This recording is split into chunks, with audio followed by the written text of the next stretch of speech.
Helen Lackner, welcome to Democracy Now! Can you tell us who the Houthis are and explain what their demands are, the significance of what's happening in the Red Sea? Well, thank you very much for inviting me. Yes, I think I'll start with the second half of your question, which relates directly to what has been happening and the various announcements you've just made. And the Houthis have been extremely explicit and repeat on an almost daily basis that their attacks on ships in the Red Sea will stop as soon as the Gaza war ends and humanitarian and other supplies are allowed into Gaza, and therefore the Palestinians will no longer be under the threat and the horrors that you've earlier described and that most of us have seen on our screens for many, many weeks.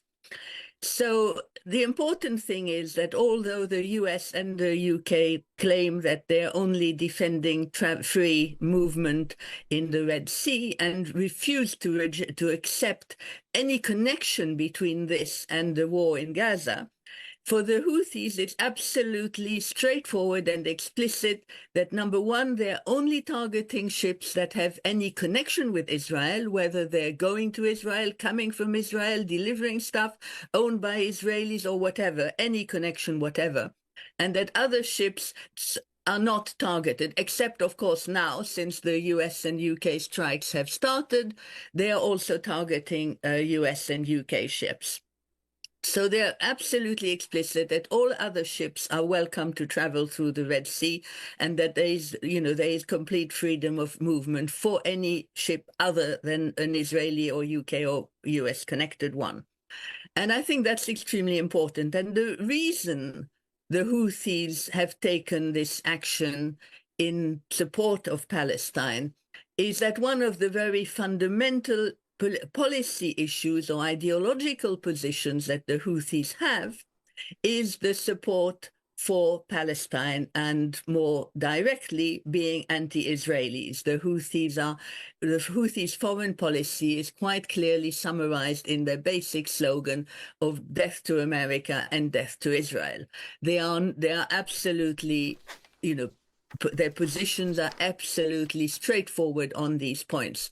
So although they are they are willing to allow other ships through, they are actually, up to a certain point, not displeased at the fact that the Americans and the US are now actually targeting their various launch positions.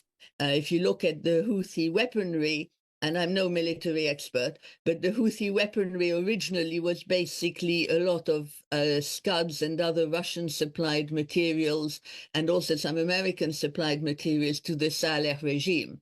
And these have been upgraded and improved and changed to some extent thanks to Iranian support.